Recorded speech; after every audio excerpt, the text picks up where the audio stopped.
pueblo, que aquí estoy yo. Lo que no dicen lo digo yo. Lo que sientes tú, lo siento yo. Porque yo soy como tú eres como yo. Calma pueblo, que aquí estoy yo.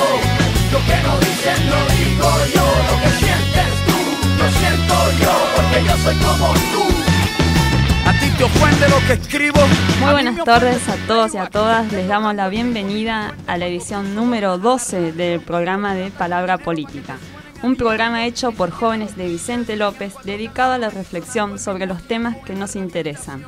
Les presento a nuestros columnistas: Sofía Pérez, Soledad Burfel, Juan Bazán, Claudio González y Damián Salave.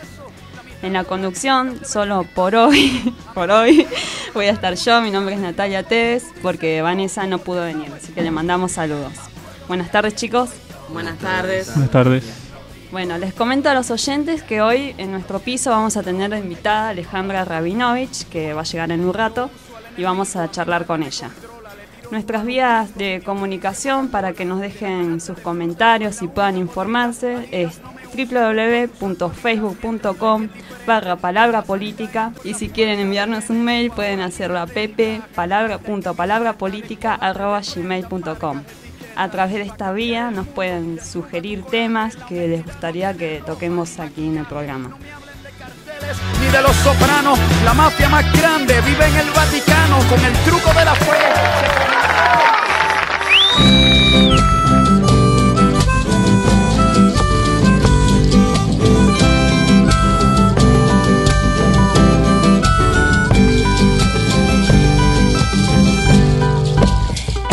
Uy, qué bonita, esa botita sabe bailar.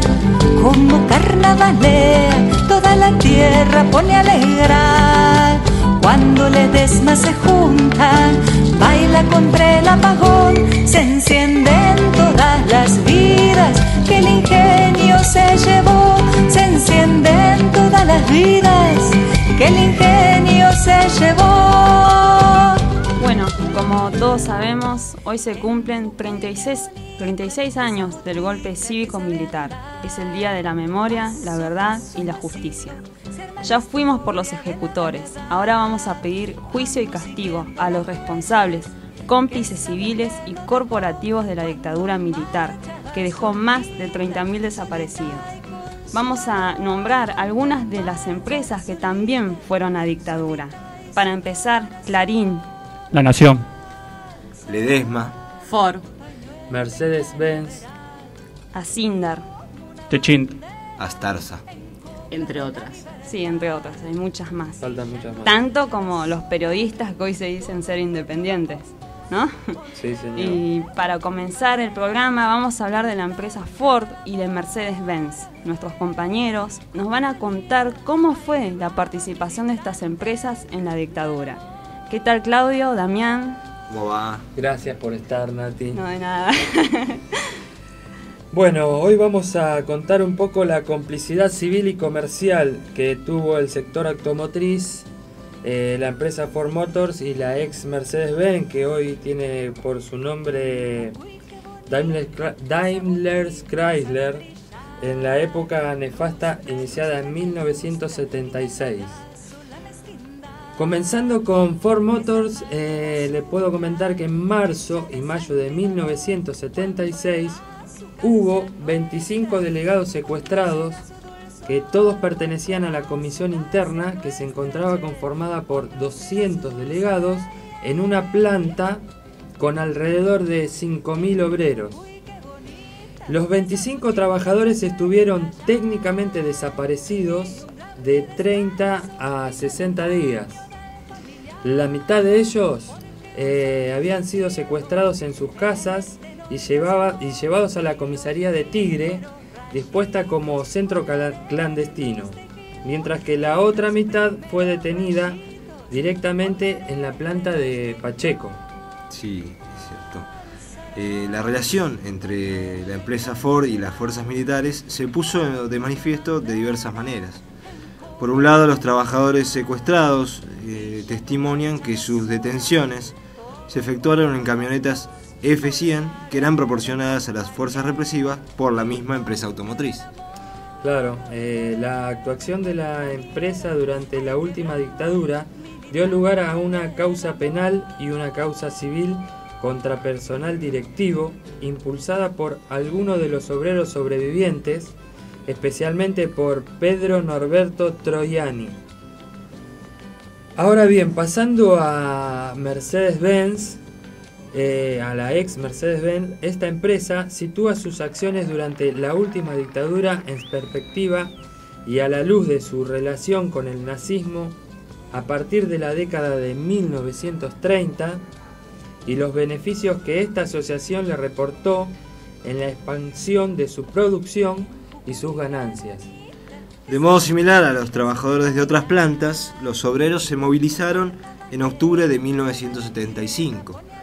En rechazo a los representantes designados por el Sindicato de Trabajadores del Gremio de Mecánicos y Automotor a nivel nacional, conocida como SMATA, debido a que, lejos de representar los intereses de los trabajadores, no hacían más que negociar con los directivos de la empresa. Estos 4.000 trabajadores reunidos en una asamblea eligieron una nueva comisión interna compuesta por 9 representantes, que a partir de ese momento sería conocida como el Grupo de los 9. SMATA negó la validez de esa elección y de la comisión interna, y la empresa despidió a 115 obreros, entre los cuales se contaban los 17 que luego serían secuestrados durante la dictadura, con aval del gremio automotor y su secretario general José Rodríguez. La relación de Mercedes-Benz con el gobierno, en particular con el entonces Ministerio de Trabajo, Carlos Rucauf, quien el 6 de octubre de 1975 promovió y firmó un decreto, escuchen esto, de aniquilamiento de la subversión en los centros industriales. Es increíble, no lo puedo creer. La aceptación de la política de eliminación de obreros de la industria impuesta por el gobierno se plasmó en la firma de un convenio con las empresas automotrices que entró en vigencia en Mercedes-Benz el 21 de julio de 1975, estableciendo que el 1% del precio de venta de cada vehículo se dedicaría a la formación de un fondo extraordinario para la erradicación de todo tipo de elementos negativos de la fábrica. Que llamarán negativo, ¿no? Consecuentemente, este fondo sería administrado por la dirección de SMATA, sin auditoría alguna, obviamente, a cambio de que la propia entidad supuestamente representativa de los trabajadores se encargara ella misma de garantizar su represión efectiva. Qué paradójico, ¿no? Increíble, Dami. Por último, y para comprender cabalmente la estrecha relación entre el personal directivo de la empresa y la cúpula militar, Mercedes-Benz, que se encontraba entre las 20 empresas de mayor facturación, siendo uno de los principales complejos del país, tenía como principal cliente al ejército argentino, quien compraba a la firma los camiones Unimog. De acuerdo a esa información proporcionada por personal gerencial de la empresa, esta misma donó como parte de sus atenciones al ejército equipamiento obstetricio para ser utilizados en Campo de Mayo, siendo las únicas instalaciones de obstetricia en dichas dependencias militares, las cuales formaban parte de la ilegalidad y fueron montados para llevar a cabo los partos clandestinos de mujeres desaparecidas.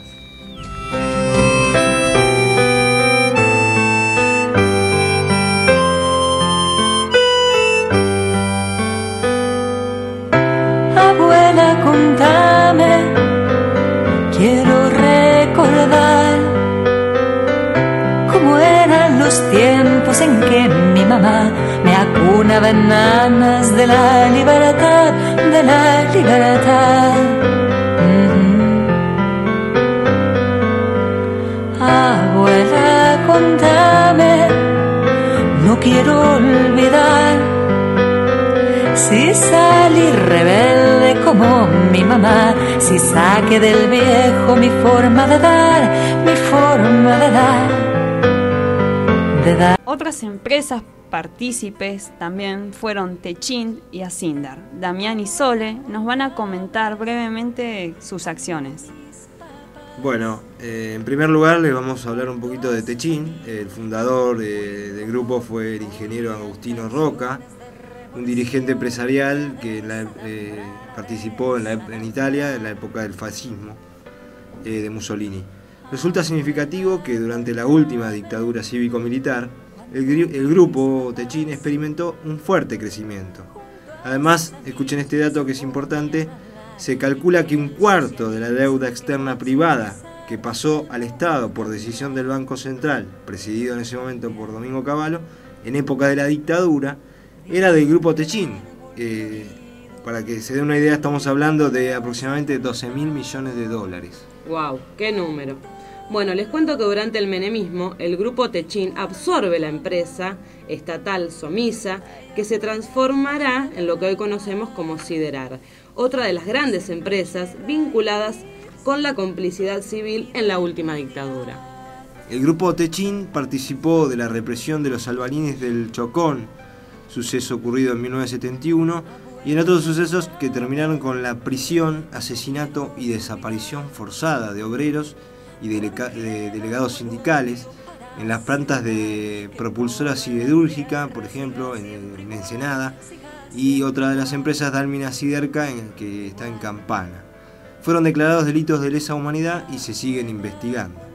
También la vinculación de la empresa con el centro clandestino Tiro Federal de Campana, que está pegado a la fábrica, y el rol del hotel que tiene la empresa de Techint durante la coyuntura represiva en 1976. Otro hecho a esclarecerse es que porque decenas de delegados, subdelegados, miembros de la comisión interna y de comisiones paritarias de la planta siderúrgica de Ensenada fueron sometidos a desaparición forzada en el cuartel de infantería de La Plata y luego asesinados o encarcelados en la unidad número 9 a disposición del PEM. En Dalmina Siderca de Campana fueron desaparecidos o asesinados los obreros José Amarilla, Osvaldo Culzoni, Carlos Feteche, Enrique Ingenieros, Pablo Medina, Néstor Rendrick, Ricardo Guerrero Nilio Agnoli, Luis Jiménez y otros. En propulsora siderúrgica de Ensenada, las víctimas fatales fueron Luis Alberto Retán, Omar Jacinto Cheri, Luis María Huitzolzinski, Eduardo José Priotti, Osvaldo Pedro Cobas, Héctor Ricardo Villarnuovo, Antonio Martínez, Rubén Humberto, Arturo Marín, Héctor Carlos Baratti, Eduardo Roberto Bonín, Carlos Enrique Esponda, Roberto Raúl P. López, Salvador de la Turi, Carlos Scafide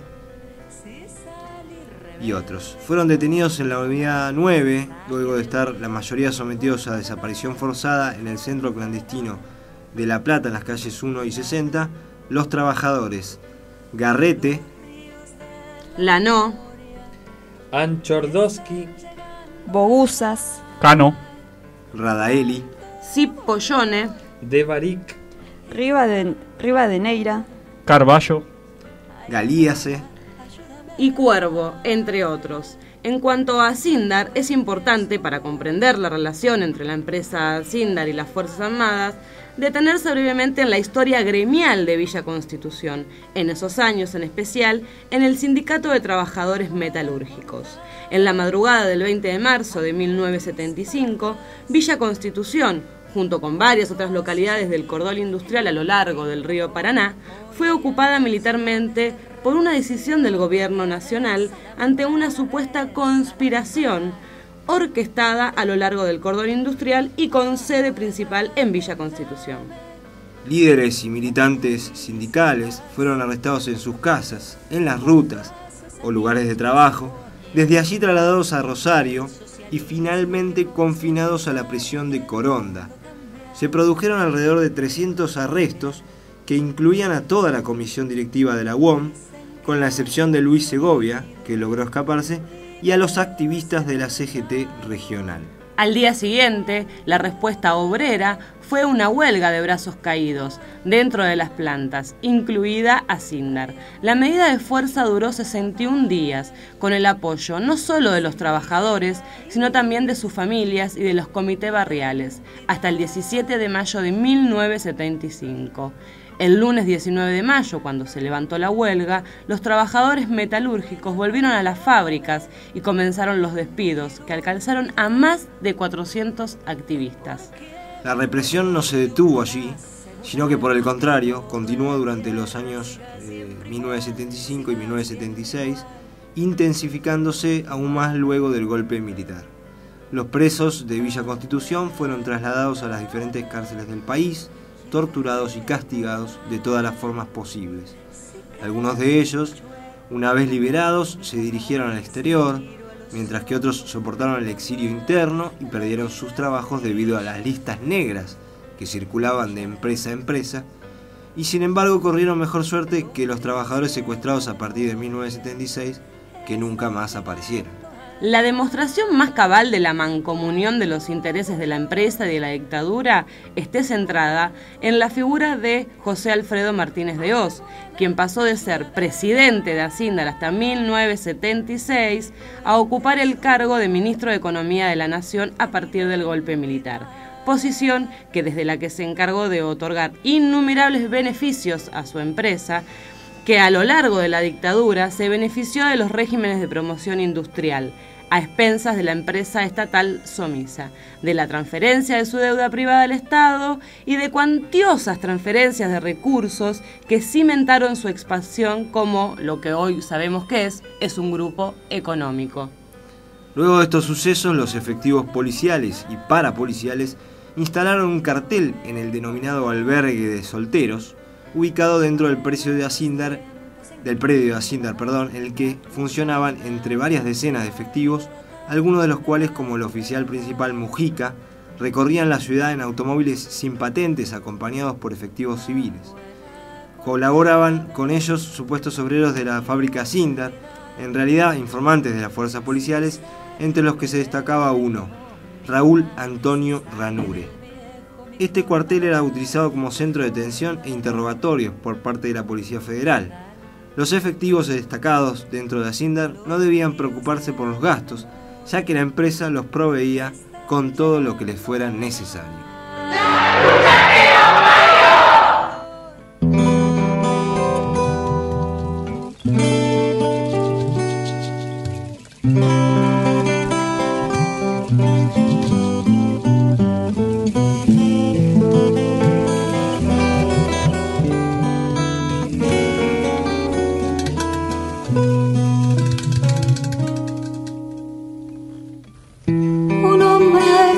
Una estrella en tiempos de compartir, y fue tanta la belleza que iluminó su país, pero algunos no querían vivir en la claridad, se llevaron la estrellita en noches de impunidad. Vayan a donde vayan, los vamos a ir a buscar, con los hijos en la calle. Si no hay justicia y escrache, con los hijos en la calle. Si no hay justicia y escrache,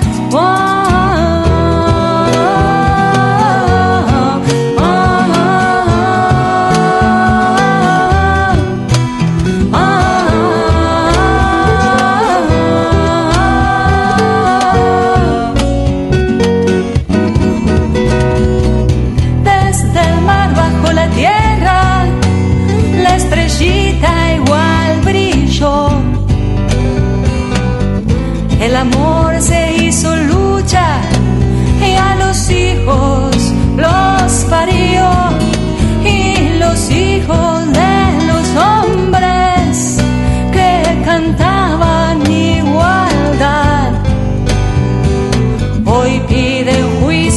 castigo a las bestias de la oscuridad.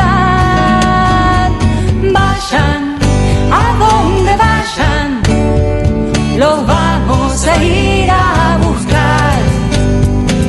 Con los hijos en la calle, si no hay justicia, hay escrache. Con los hijos en la calle, si no hay justicia, hay escrache.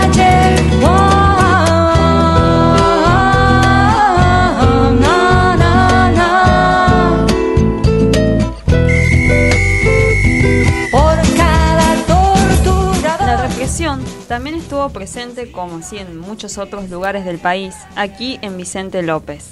Le paso la palabra a mi compañero Juan Bazán. Buenas tardes, compañeros, compañeras. ¿Cómo anda? Todo bien. Bueno, en este espacio de noticias sobre Vicente López y alrededores nos vamos a trasladar a nuestro pasado reciente, ¿no? Más precisamente hacia nuestros tormentosos años 70. Hoy estamos conmemorando otro aniversario más del comienzo de la dictadura cívico-militar más sangrienta del siglo XX. En Vicente López y en la zona norte del conurbano bonaerense, la represión se hizo sentir con rigor y dejó demasiadas huellas. Pero no tenemos que situar la mirada en el 24 de marzo de 1976. Para hablar de la represión en este lugar tenemos que hacer hincapié en que el fascismo empezó durante el gobierno constitucional de María Estela Martínez de Perón, Isabelita, y su viraje más reaccionario y derechista, sobre todo en los años 1974 y 1975. Durante 1975, en el cordón industrial del conurbano norte, el más importante del país, contando desde Vicente López hasta Zárate, se produjeron movilizaciones y el primer paro general a un gobierno peronista. Las comisiones internas de las fábricas más importantes de la región contaban con una importante influencia del clasismo, el sindicalismo más combativo y antiburocrático. Fábricas como Tensa, Bendix, Editorial Abril en Vicente López, Corny, Ford, Terrabuzzi y Astarza en Tigre, Del Carlo en San Isidro y muchas otras, tuvieron en la forma de desaparecidos a los principales dirigentes del clasismo combativo. Vamos a hablar ahora de dos empresas duramente castigadas por la represión: el astillero Astarza y la metalúrgica Tensa. Los astilleros argentinos Río de la Plata, Sociedad Anónima, Astarza, fueron creados en 1927. Fue un gran referente de la industria nacional. Su planta industrial se ubicaba en la margen derecha del río Luján, en el partido de Tigre, a pocos metros río arriba del canal de San Fernando. Fue uno de los astilleros privados más importantes del país, con capitales de los dueños de la ferretería francesa y la familia Braun Menéndez. A principios de la década del 70, cada botadura se cobraba la vida de 1 o 2 obreros navales. En ese entonces contaba con cerca de 1.500 trabajadores. En mayo de 1973, tras la muerte del obrero José María Lesia, sus compañeros tomaron la empresa con retención de rehenes en reclamo de mejores condiciones de trabajo, exigiendo la conformación de una comisión de seguridad e higiene y la reincorporación de todos los despedidos desde 1965 por motivos políticos y gremiales. Pero en marzo de 1976, el ejército detuvo a 60 obreros en un operativo que contó con la colaboración de la patronal y del sindicato, según el relato de varios sobrevivientes. De ahí en más ocurrieron asesinatos y desapariciones de estos trabajadores navales en represalia por su lucha y sus reivindicaciones. Los astilleros Astarza cuentan entre sus filas con 16 desaparecidos. En la década del 90 se concreta su fin. En 1994 va a la quiebra y en 1996 cierra definitivamente sus puertas. Otros astilleros que padecieron la dictadura militar fueron Aquamarín, Mestrina, Cadenazzi y Costa Guta, entre otros. Otra de las fábricas emblemáticas del conurbano norte fue la metalúrgica Tensa. Los talleres electrometalúrgicos Norte Sociedad Anónima, según rezan sus siglas, fue una fábrica de frenos ubicada en Munro, partido de Vicente López. Era una de las tantas autopartistas que se alojaban en el corredor industrial del norte bonaerense. En esta fábrica existió una agrupación sindical con trabajadores afines a distintas corrientes de la izquierda marxista, como Vanguardia Comunista, el Partido Comunista Argentino, el Partido Revolucionario de los Trabajadores, el Partido Socialista de los Trabajadores, entre otras, y en menor medida el Peronismo Revolucionario, la Juventud Trabajadora Peronista ligada a la organización Montoneros. Desde el año 1971 se sucedieron en Tensa algunos conflictos que culminaron en la formación de una conducción disidente y de una lista, La Naranja, para disputar las elecciones sindicales. En 1974, tras un enfrentamiento en torno a las elecciones de delegados, 27 obreros fueron despedidos. Pese a la huelga en solidaridad de muchos compañeros y otras acciones de resistencia, los trabajadores fueron derrotados en el conflicto y muchos sufrieron, años después, ya con la instalación de la dictadura, el peso de la represión. Bueno, el caso más resonante en torno a Tensa fue la detención y posterior asesinato del negrito Florial Edgardo Avellaneda, un joven de 15 años con militancia en el Partido Comunista. Cuando se dio el golpe, Florial Avellaneda, padre, trabajaba en Tensa y había sido elegido delegado. En la madrugada del 15 de abril de 1976, una patota del ejército asaltó su hogar en la localidad de Murro, en busca de Florial padre. Este alcanzó a escaparse por los techos y casi logra llevarse al negrito. La banda se llevó a su mujer, Iris Pereira, y a su hijo, el negrito, a la comisaría cuarta de Villa Martelli, donde fueron sometidos a brutales torturas. Esta fue la última vez que madre e hijo se vieron. El cuerpo del negrito Avellaneda apareció mutilado y sin vida en las costas uruguayas en mayo de 1976. Es fuerte, Nati. Sí. Los médicos forenses encontraron señas de que el joven había sido empalado, tal como lo denunció el escritor y periodista Rodolfo Walsh en su carta abierta a la Junta Militar, incluyendo al chico de 15 años, Florial Avellaneda, atados de pies y manos, con lastimaduras en la región anal y fracturas visibles. En estos dos casos y en los otros que mencionamos se dio antes del golpe y ya concretado una combinación entre las patronales, la burocracia sindical y las fuerzas represivas del Estado para sofocar los intentos de organización de los trabajadores. En el caso de las direcciones sindicales burocráticas en esta zona, en Vicente López y en todo el norte, podemos nombrar a la UOM, Unión Obrera Metalúrgica de Vicente López. Esta seccional estaba comandada por el dirigente metalúrgico Gregorio Germán Minguito y su tropa de matones a sueldo. Y otro de los personajes más controvertidos fue Victorio Calabró, quien vivió en Vicente López. Fue secretario general del gremio de los metalúrgicos y llegó gobernador de la provincia de Buenos Aires en el momento más duro para las organizaciones sindicales. Otro dato, Victorio Calabró fue padrino político de Eduardo Duhalde. Creemos que es fundamental investigar y llevar a juicio a los cómplices civiles y a las empresas que dieron cobertura a la dictadura militar más sangrienta de nuestra historia. Hay en nuestro país más de 400 jóvenes apropiados por la última dictadura militar que aún no conocen su verdadera identidad. Quiero que sepas que te estamos buscando y esperando.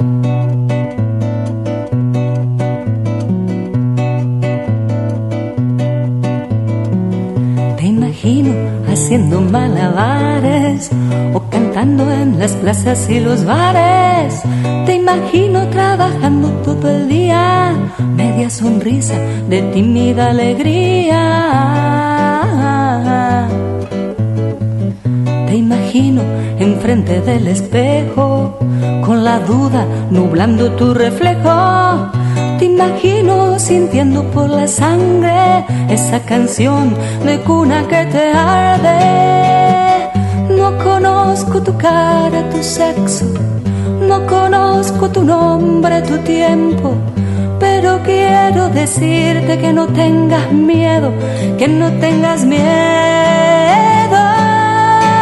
Si quieres correr, si quieres saltar, te espera un colchón de caricias, raíces y esperanzas.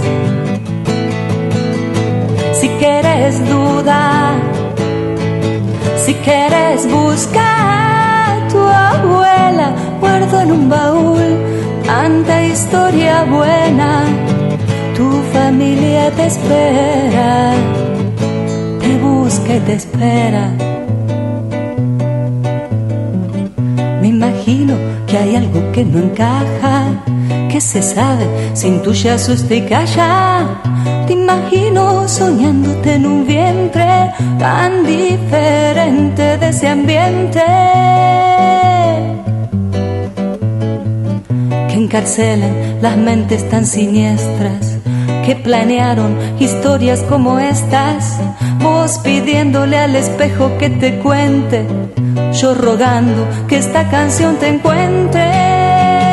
No conozco tu cara, tu sexo, no conozco tu nombre, tu tiempo, pero quiero decirte que no tengo... Bueno, acabamos de escuchar a Alejandra Rabinovich, que justamente acaba de llegar. Te saludamos. ¿Cómo te va, Alejandra? Bien, ¿cómo estás? ¿Todo bien vos? Sí, la General Paz estaba así como bastante imposible, pero llegué. Bueno, Ale, nosotros te invitamos porque sabemos, o algo, conocemos de tu historia. Queríamos que vos nos cuentes cómo es que empezaste a cantar, a llevar la trova. Sí. Bueno, a decir verdad, canté desde siempre. Cantaba, yo soy profesora de educación física, cantaba en los fogones, cantaba con los chicos, o sea que la parte de la música estaba, ¿no? Y por otro lado estaba la parte de militancia, porque bueno, mi historia de familia, yo, mi hermana tenía desaparecida de Hurlingham, Alicia, en septiembre del 76. Mi mamá, bueno, hizo un poco el proceso que hicimos todas las familias, ¿no? Los pedidos, los habeas corpus. Mi mamá fue madre de Plaza de Mayo.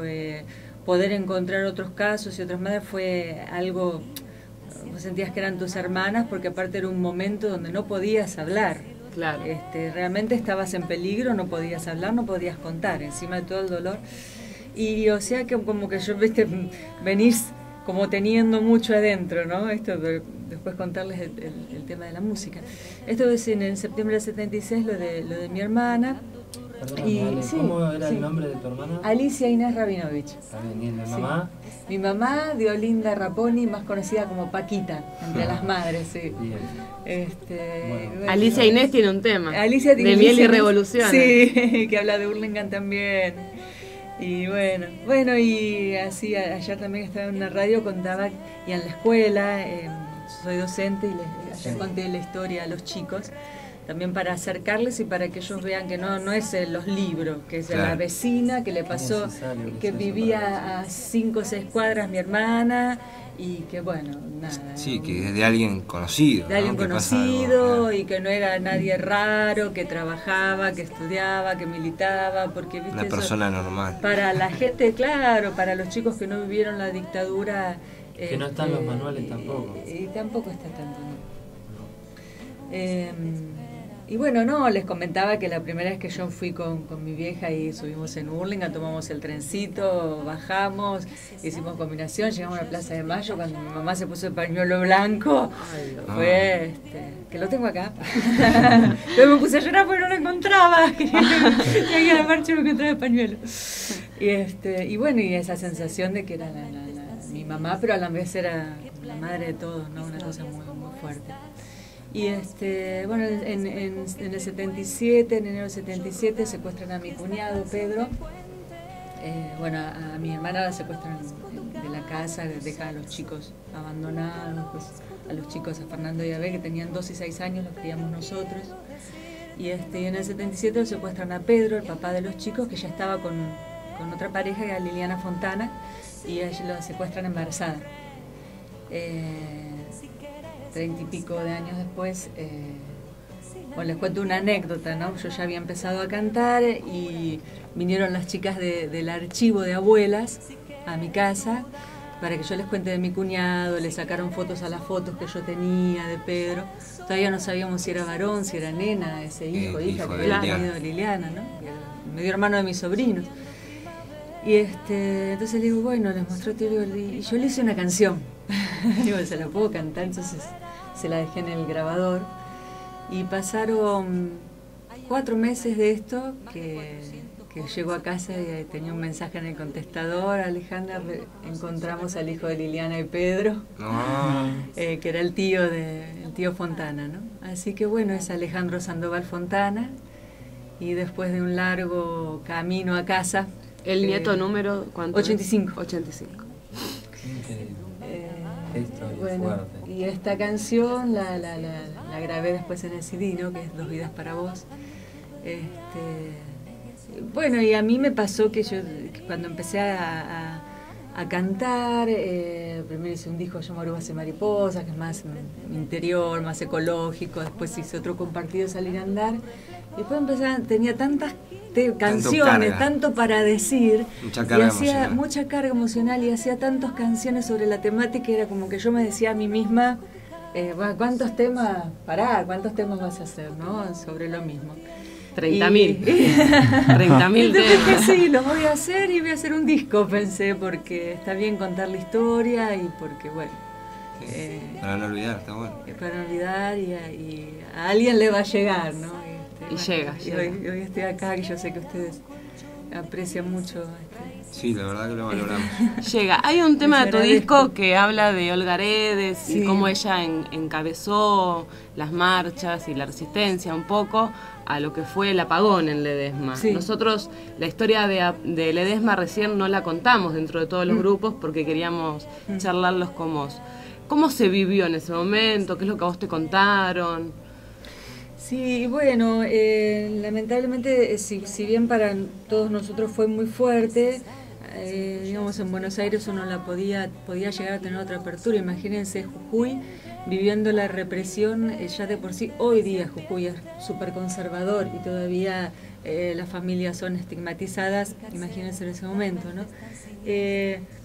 Yo sabía la historia ya como desde muy chiquitita porque mi hermana, que militaba en el MR17, que era la agrupación de Gustavo Rearte, Movimiento Revolucionario 17 de Octubre, yo cuando la secuestra de mi hermana tenía 13 años, o sea, pero entendía bastante bien de qué se trataba, ¿no? Por lo menos humanamente comprendía. Y también sabía que tenían reuniones con gente del norte y no hace mucho me enteré que habían sido amigas con Marina Vilte, que es una docente desaparecida de allá de Jujuy, ¿no? Que era gremialista también. Bueno, sí sabía que estaba muy convulsionado, sí sabía que había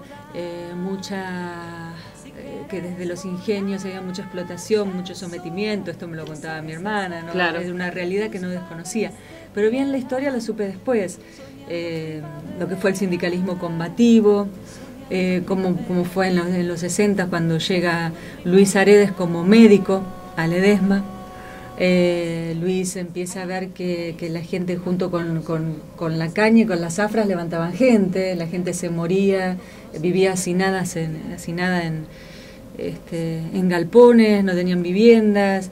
Y Luis como médico empieza a presionar, empieza a dar medicamentos fuera del nomenclador. Tenían un hospital, la empresa Ledesma, como para cumplir, pero le daban aspirina. Claro, nada, vacía. Entonces él que empieza a recetar realmente lo que necesitaban y empieza a dar estos medicamentos por fuera del hospital. Y ya desde ahí que Blaquier se comunica con, ahora se me fue el nombre del capataz de allá. Decía, che, ¿quién es este carajito que está haciendo tanto gasto a la empresa? Claro.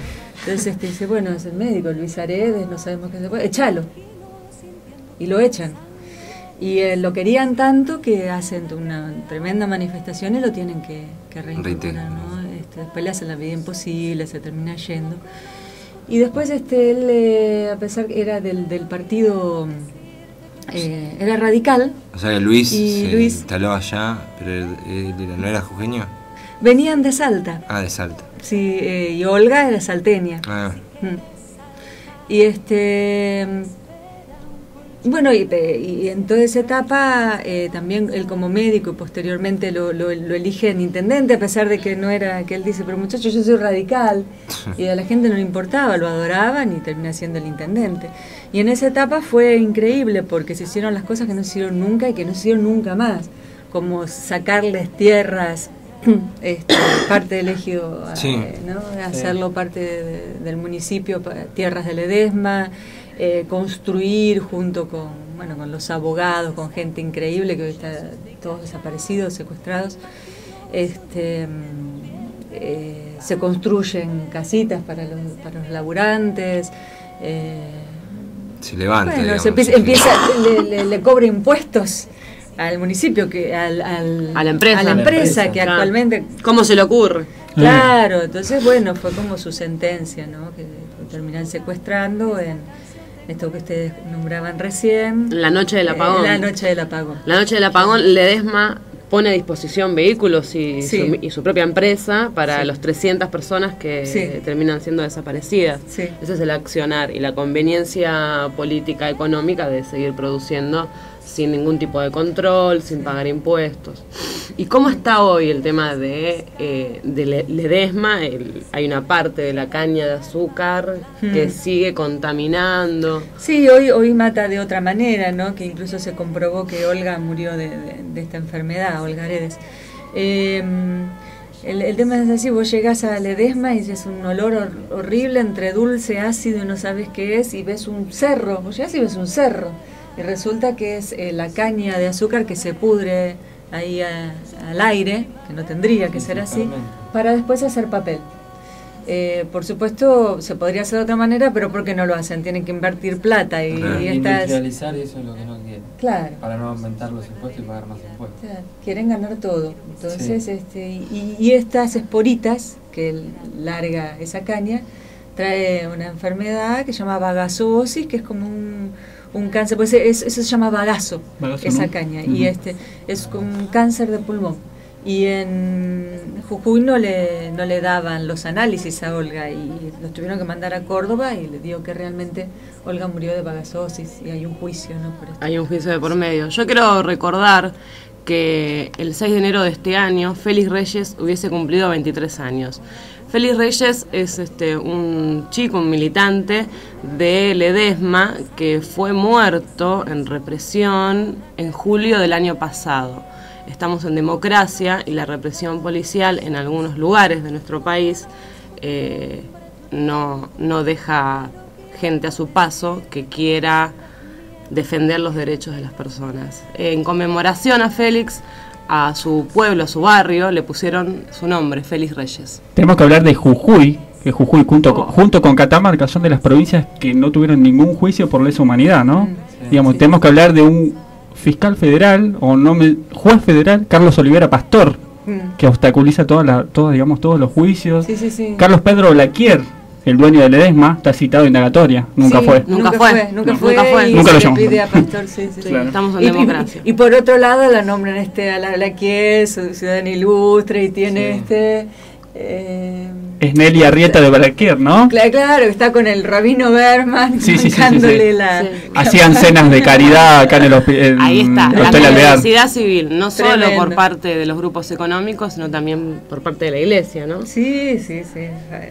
Muy fuerte, muy fuerte. muy Y fuerte. bueno, allá también las madres cuentan cuando iban a ver a Medina, Monseñor Medina, que decía, bueno, los hubieran cuidado antes, le decían las madres, Claro. bueno, recen y no los van a encontrar, bueno, un maltrato terrible.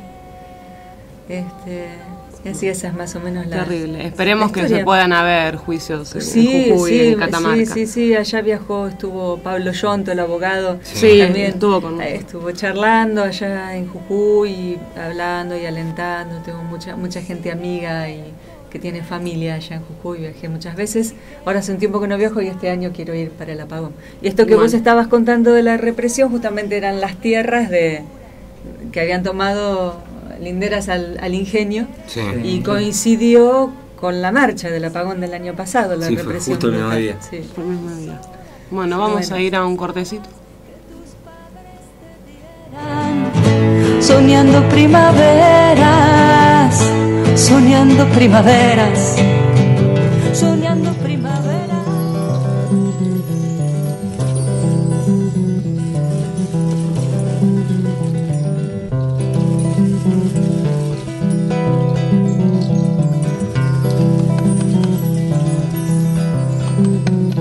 Viví en la calle Santana, cerca del barrio Cartero, entre Hurlingham y Morris, andaba agitando sueños. Sueño de pan compartido, uno para cada uno, pero algunos no quisieron, fue por angurria seguro. Bueno, vamos a hablar sobre algunos desaparecidos. Julio López era militante del peronismo de izquierda y fue secuestrado en octubre de 1976. También secuestraron a otras 12 personas de la unidad básica en la cual él militaba, que se llamaba Juan Pablo Mestre. Ninguna de estas personas han aparecido. Luego de 30 años del último golpe de Estado y habiéndose derogado las leyes de obediencia debida y punto final, Miguel Echecolás fue el primer acusado por genocidio. Jorge López era querellante en la causa y sin duda un testigo clave, ya que con sus declaraciones involucraba a por lo menos 62 militares y policías. Debido a su testimonio, Miguel Echecolás se halla detenido en una cárcel común, condenado a cadena perpetua por crímenes cometidos en el marco de un genocidio. Julio López fue testigo y oyente de varios fusilamientos. Luego de la condena de Echecolás, fue desaparecido sin dejar rastros el día 18 de septiembre del 2006 en la ciudad de La Plata. Hoy se lo sigue buscando y la recompensa por datos certeros sobre su paradero llega a 2 millones de pesos. Silvia Supo, de 51 años, era testigo crucial en el juicio de 2009 que condenó por primera vez a un juez federal, Víctor Brusa, junto a un grupo de tareas, por delitos de lesa humanidad. Fue apuñalada en su comercio del centro de Rafaela el lunes 29 de marzo del 2010 a las 10 horas de la mañana. En 1977, Silvia fue secuestrada y violada por los grupos de tareas de Santa Fe. Tenía 17 años. Como consecuencia de las violaciones quedó embarazada y los represores le practicaron un aborto para subsanar el error, según le dijeron. En 2009 relató su caso ante el Tribunal Oral Federal y su testimonio fue clave para lograr la condena de todo un grupo de tareas y la del primer juez federal condenado por violaciones a los derechos humanos, Víctor Brusa. Luciano Arruga no tiene referencia directa con el último golpe cívico-militar, pero sí refleja la impunidad con la que actúa aún hoy la policía y cómo continúa operando con corrupción, tortura, detención, sin juicio y más desapariciones. 4 meses antes de su desaparición, un grupo de agentes que ya operaban con otros jóvenes le ofrecieron robar para ellos. Luciano les dijo que no, y a partir de ahí comienza a ser parado en la vía pública sistemáticamente, siempre bajo amenazas y detenido en forma ilegal. Luciano desapareció hace 3 años, el 31 de enero del 2009, luego de mantener la negativa ante esta propuesta de ir a robar para la policía. Lo levantaron en la esquina de su casa en Lomas del Mirador y según testigos por un patrullero policial. Un peritaje con perros determinó que Arruga había estado en la comisaría número 8 de Lomas del Mirador y en uno de los patrulleros, que esa noche no había cumplido con su recorrido programado y según el registro electrónico de su desplazamiento circuló por descampados. Testigos contaron haberlo visto en distintas comisarías golpeado y ensangrentado y hasta colgado de un gancho. Y después dicen que se lo llevaron y le perdieron el rastro. ¿Por qué hoy hablamos de Luciano? Porque el método es idéntico a lo de los tiempos de la dictadura. La propia policía elige un blanco, libera la zona para que no aparezcan ni por error otros policías y para que los ladrones o cómplices socios puedan actuar. Hace 30 años se usaba esta metodología para que los militares y policías no se tropezaran entre ellos al secuestrar personas. Y es semejante con aquellos tiempos también la impunidad, la tortura y la mano dura. Finalmente, la desaparición. Bueno, les dejamos una reflexión final. Hoy nos encontramos en democracia. Tenemos que hacer como Julio, que cuando no podía hablar, completaba hojas y hojas con los testimonios de lo que oía, veía, vivía, no permitiéndose olvidar. No nos permitamos olvidar. Tenemos que hacer como Luciano, que se negó a lo que iba en contra de sus convicciones, que sostuvo su postura sin dudar. No nos permitamos acceder a lo que no queremos. Tenemos que hacer como Silvia, que nunca bajó los brazos, que hasta el último segundo luchó porque se supiera la verdad y se obtuviera justicia. No nos permitamos asentir ante las injusticias. Y hoy tenemos la posibilidad de contar, de hablar, de gritar. Por lo tanto, no nos conformemos con el lamento y con un vago recuerdo. Ejercitemos nuestra memoria activa para exigir la aparición de Jorge Julio López y de Luciano Arruga y justicia por los 30.000 compañeros detenidos y desaparecidos. Presentes. Bueno, ¿querés contarnos alguna cosita más? Bueno, la verdad que quiero agradecerles porque siento que en jóvenes como ustedes están vivos las semillas y florecen los ideales de los 30.000. A veces es muy difícil porque te encontrás gente muy indiferente, por comparar, ayer estuve en una radio que una de las chicas me decía, yo esto lo vivo como un cuentito, y yo le decía, bueno, tratá de acercarte a otros jóvenes que estén más comprometidos, porque es una lástima, ¿no? Porque esto nos pasó a nosotros, estamos atravesados por toda esta historia. Entonces, nada, agradecerles profundamente el trabajo que hacen, que sigan, que no bajen los brazos. Nada más, gracias. Agradecerte a vos, Ale, porque sí, te agradecemos a través de la música, digamos, con una coherencia que yo creo que es intachable, ¿no? A ver, no van a conseguir los CDs de Alejandra en una disquería. Hay una página. Está su página, es alejandrarabinovich.com.ar. Pero los CDs, no, digamos, ella no solo no acuerda con los grupos, sino que quizás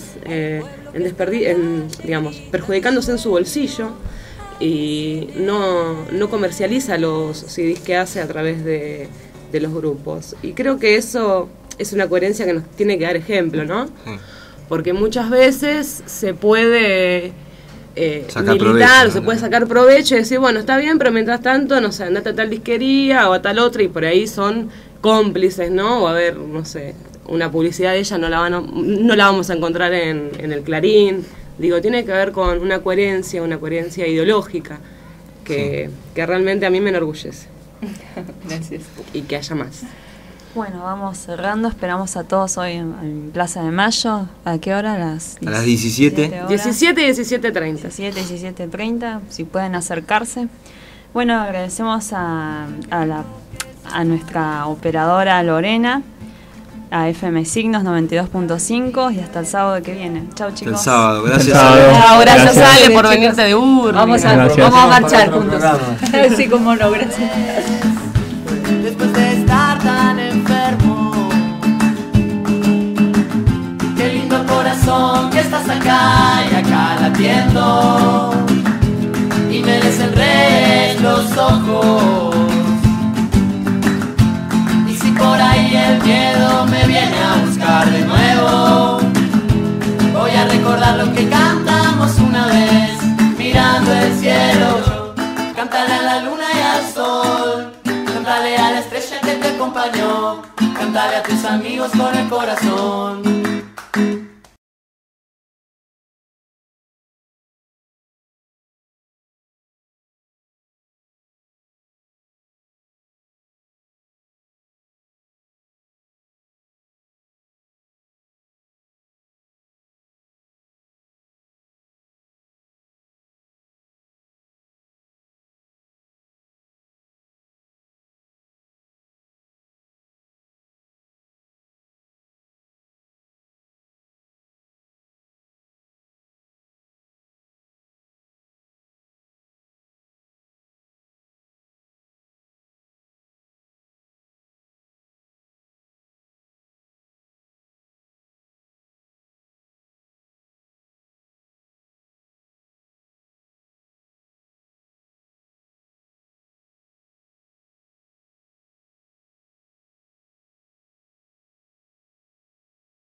Militar.